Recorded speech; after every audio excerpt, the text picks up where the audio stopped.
नमस्ते, सत श्री अकाल, अस्सलाम वालेकुम। माय डियर लिसनर्स, आज की मूवी जो मैं आपको सुनाने जा रही हूँ उसका नाम है डियर माया। उम्मीद करती हूँ कि ये मूवी आपकी ज़िंदगी को अपने मैसेज से एक नई दिशा देगी, इसलिए आप इस वीडियो को आखिर तक ज़रूर सुनिए। क्या बोला तूने? मूवी की शुरुआत में एना अपनी स्कूल फ्रेंड्स को एक रोमांटिक नोवेल पढ़कर सुना रही होती है कि तभी उनकी स्कूल टीचर वहाँ पर आ जाती है। बाकी सब तो भाग जाते हैं पर एना एंड इरा पकड़े जाते हैं और उनको पनिशमेंट दी जाती है कि उनको मॉर्निंग प्रेयर बोलनी होगी, जिसको वो बाद में जैसे तैसे बोल देते हैं। स्कूल की छुट्टी के बाद एना एंड इरा को रास्ते में दो लड़के मिलते हैं, जिनमें एक नील होता है जो उनको हाय बोलता है। थोड़ी दूर जाते ही वो दोनों एक पुरानी हवेली से गुजरते हुए एक औरत जिसका नाम माया है को खिड़की में खड़ा देखते हैं। एना के घर पहुंचकर वो दोनों माया के बारे में एना की मोम से पूछते हैं। एना की मोम बताती है कि माया एक राजपूत फैमिली से थी। जब वो छोटी थी तभी उसके पापा की डेथ हो गई। फिर बाद में माया की मोम किसी के साथ भाग गई। माया मन ही मन में अपने आप को इसका जिम्मेवार समझने लगी। ऊपर से माया के चाचा ने हालात का पूरा फ़ायदा उठाया और उस छोटी सी बच्ची को बार बार कहते कि वो किसी के प्यार के लायक नहीं है। कौन है ये लोग? कहां से आते हैं ये? जिसे मानो माया ने सच ही मान लिया था। अब बार बार ठुकराए जाने से माया का दिल टूट गया, जिसके कारण उसने घर से निकलना ही बंद कर दिया। एना की मोम आगे बताती है कि आज से 20 साल पहले जब माया शादी के लायक हुई तो कई लड़के माया को देखने के लिए आए, पर किसी ने उसे पसंद नहीं किया। ऐसा नहीं था कि माया सुंदर नहीं थी, पर माया के चाचा, जिसकी नज़र माया की प्रॉपर्टी पे थी, उसके डर से वो लड़के जो माया को देखने आते थे वो इनकार कर देते थे। आज 20 साल के बाद जब माया के चाचा की मौत हो गई तब लोगों ने माया से बात करने की कोशिश की, पर शायद अब उसे किसी पर विश्वास नहीं रहा और फिर धीरे धीरे लोगों ने उसे अकेला छोड़ दिया। कुछ दिन बाद इरा एना को कॉल करती है और वो डिसाइड करते हैं कि वो माया को एक लव लेटर लिखेंगी, एक काल्पनिक प्रेमी बनकर। अगली रात एना इरा के घर जाती है और वो दोनों एक लव लेटर लिखते हैं, जिसमें वो उस काल्पनिक प्रेमी को वेद का नाम देते हैं। सुबह होते ही वो उस लव लेटर को माया के घर के लेटर बॉक्स में चोरी छुपे डाल देते हैं। दिन गुजर जाते हैं पर वो लेटर बॉक्स में ही पड़ा रहता है, जिसे देखकर दोनों दोस्त बहुत निराश हो जाते हैं। नेक्स्ट सीन में हम देखते हैं कि इरा एना के घर पर नाइट स्पेंड करने आती है, पर आधी रात होते ही इरा अकेली कहीं चली जाती है। सुबह होती है और एना और उसकी मॉम हॉस्पिटल जाते हैं। यहाँ पर हमें ये पता चलता है कि कल रात इरा नील और उसके दोस्त के साथ माया के घर माया का फ़ोटो फ्रेम चुराने जाती है, पर इरा की मेड ने उनको पकड़ लिया। अरे कहना क्या चाहते हो? भागते वक्त इरा सीढ़ियों से गिर गई, जिसके कारण इरा की लेग और माया की मेड की नेक दोनों फ्रैक्चर हो गई। एना को सारी बात बताते टाइम इरा ने एना को बताया कि उसने अपनी मॉम के डर से कल रात के इंसिडेंट में एना का नाम ले लिया कि वो कल उसके साथ हवेली पर गई थी, क्योंकि अगर उसकी मॉम को ये पता लगता कि वो लड़कों के साथ गई थी तो वो बहुत नाराज़ होती। इस पर हमें ये पता लगता है कि इरा एंड एना दोनों की मॉम यही सोच रही थी कि कल रात इरा एंड एना दोनों साथ में माया की हवेली गई थी, जिसकी वजह से सुबह एना की मॉम एना को सॉरी फील करवाने माया की हवेली लेके जाती है। क्योंकि माया की मेड अब बीमार थी तो माया एना को पनिशमेंट देती है कि कल से वो उसके पेट्स का ध्यान रखेगी। स्कूल से आते वक्त एना को नील और उसका दोस्त मिलते हैं और माया का फ़ोटो फ्रेम जो उन्होंने इरा के साथ मिलकर चुराया था उसको एना को दे देते हैं। जब ऐना माया की हवेली पहुंचती है तो वहां पर वो माया के बर्ड्स को पिंजरे में देख रही होती है कि तभी माया वहां अपने डॉग्स के साथ आ जाती है। यहाँ पर ऐना वो चुराया हुआ फोटो फ्रेम माया को वापस कर देती है। नेक्स्ट इवनिंग जब ऐना माया की हवेली जाती है तो माया के डॉग्स उसे देखकर भौंकने लगते हैं। घबरा कर ऐना माया को आवाज़ लगाती है, पर माया को कोई आवाज़ नहीं सुन रही थी क्योंकि वो तो लेटर पढ़ने में मगन थी। यहाँ पर हमें ये पता लगता है कि माया को वो लेटर मिल गया है। Oh my God! Wow! उस लेटर में वो काल्पनिक प्रेमी वेद उसे बताता है कि वो उसे 20 साल पहले मिला था जब वो रिश्ते के लिए उसे देखने आया था। आज बेशक वो मैरिड है, पर वो आज भी 20 साल के बाद उसे भुला नहीं पाया।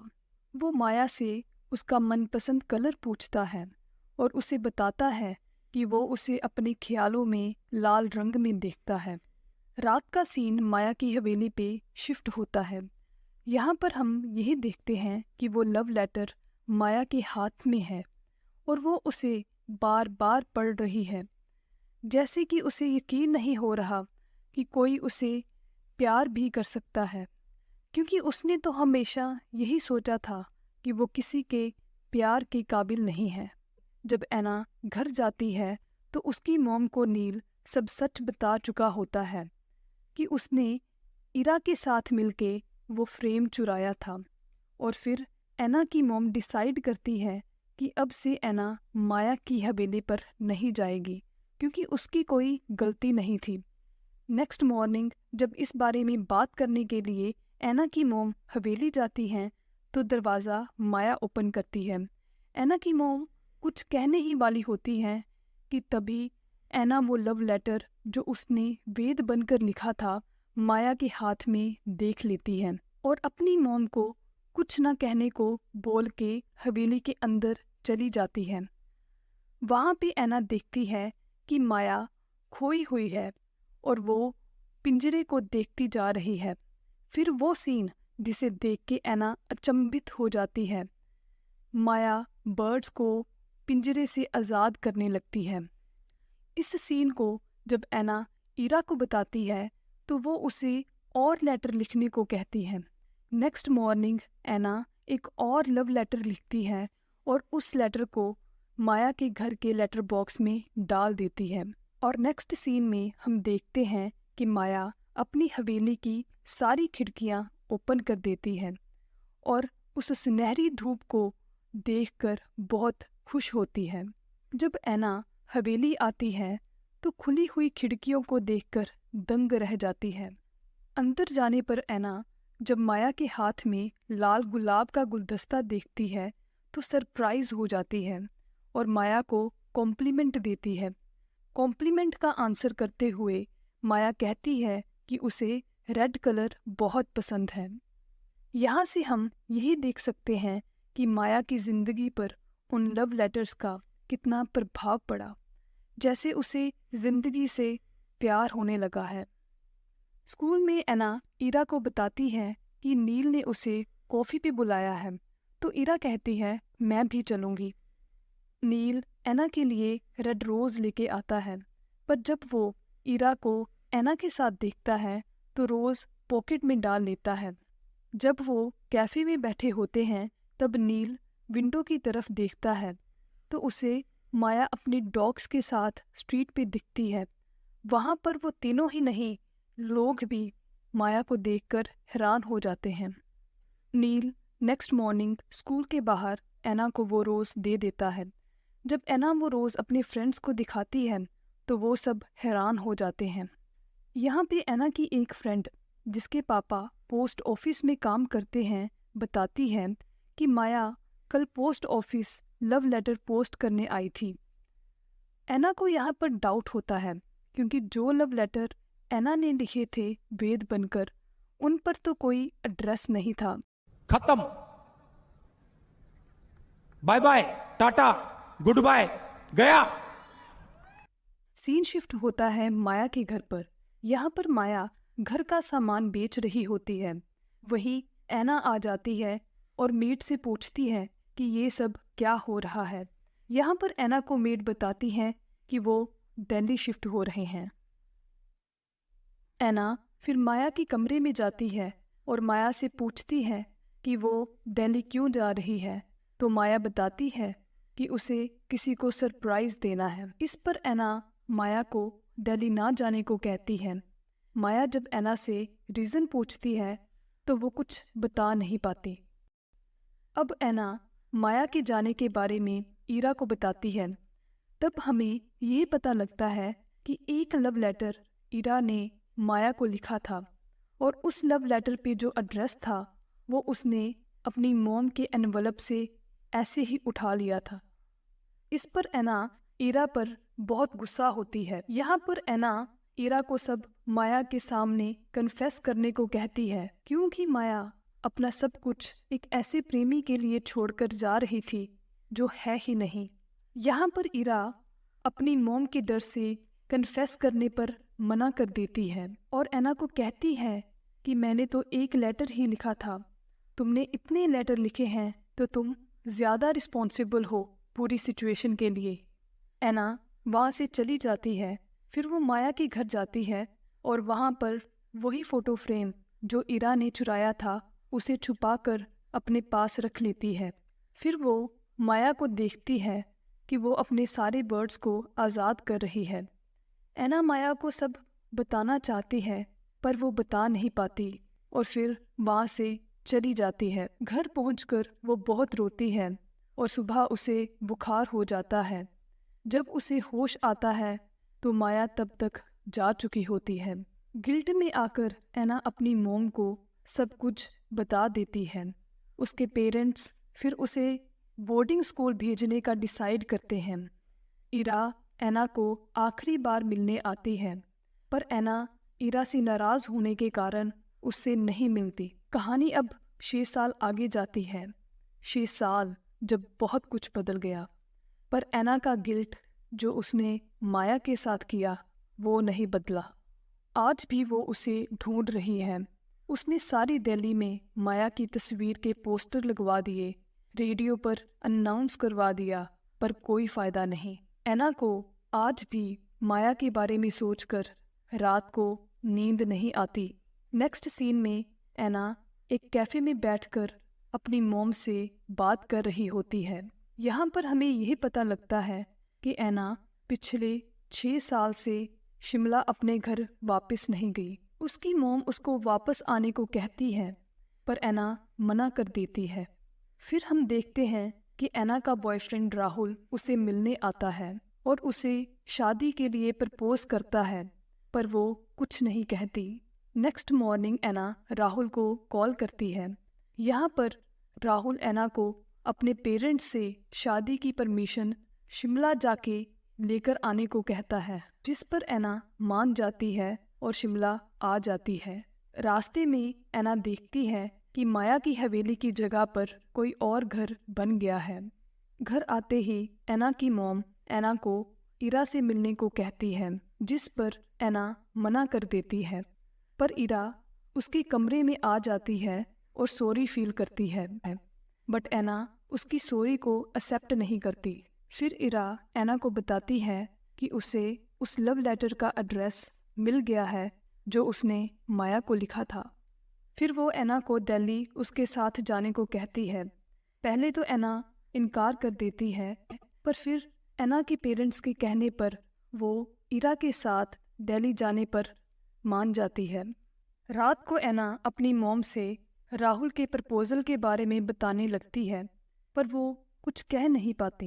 Next morning Anna and Ira Delhi आ जाते हैं। राहुल उनको रिसीव करने आता है और ऐना से पूछता है कि क्या उसने अपने पेरेंट्स से उन दोनों की शादी की बात की, जिस पर ऐना कुछ नहीं कहती। फिर ऐना ईरा को राहुल से इंट्रोड्यूस करवाती है। अगले दिन वो तीनों सेम एड्रेस पर जाते हैं और माया के बारे में पूछते हैं, पर उनके हाथ कुछ नहीं लगता। रात को तीनों क्लब जाते हैं। यहाँ पर ऐना और ईरा दोनों की बहस हो जाती है। यहाँ पर हमें एक और बात पता लगती है कि एना के दिल्ली जाने के बाद नील एंड ईरा दोनों रिलेशनशिप में आ गए थे।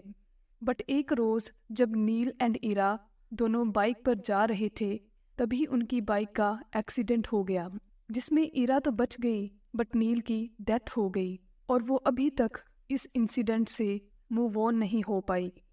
यही सब सुन के एना बहुत बुरा फील करती है। अगले दिन वो माया को फिर से ढूंढने जाते हैं। इसी दौरान एना अपने कॉलेज से ट्रांसफ़र एप्लीकेशन फॉर्म लेकर आती है और ईरा को दिल्ली उसके कॉलेज शिफ्ट होने को कहती है। अगले दिन जब ईरा वापस शिमला जाने के लिए ट्रेन में बैठती है, तो तभी एना को एक कॉल आती है और वो कॉल किसी और की नहीं, माया की होती है। वो दोनों बहुत खुश होते हैं और माया को मिलने जाते हैं। मिलकर वो पूछते हैं कि क्या आपको वो मिला जिसके लिए आप दिल्ली आई थी। अब स्टोरी फ्लैशबैक में जाती है। 6 साल पहले माया उस एड्रेस पर आई तो थी, पर वहाँ पर ताला लगा हुआ था। पड़ोसी ने जब माया को घर के बाहर लंबे समय तक खड़े देखा, तो उसने माया को अपने फ्रेंड के गेस्ट हाउस में शिफ्ट करवा दिया।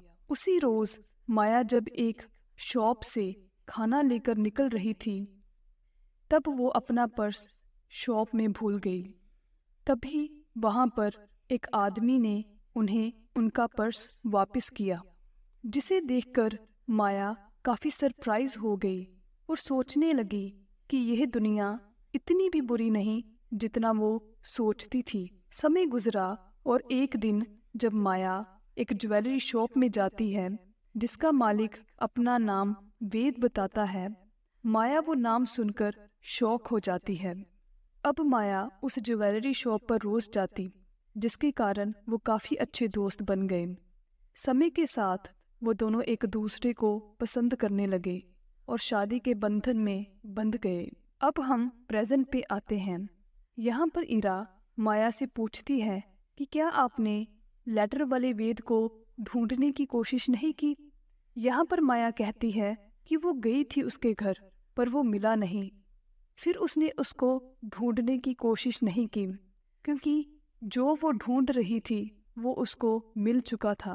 अब हम देखते हैं कि एक बच्चा दौड़कर आता है, जो माया को मोम कहता है।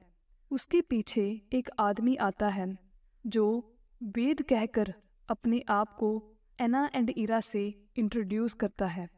माया एना एंड ईरा को बताती है कि यह वेद है, उसके हस्बैंड, और यह बच्चा उनका बेटा है जो उन्होंने अडॉप्ट किया है।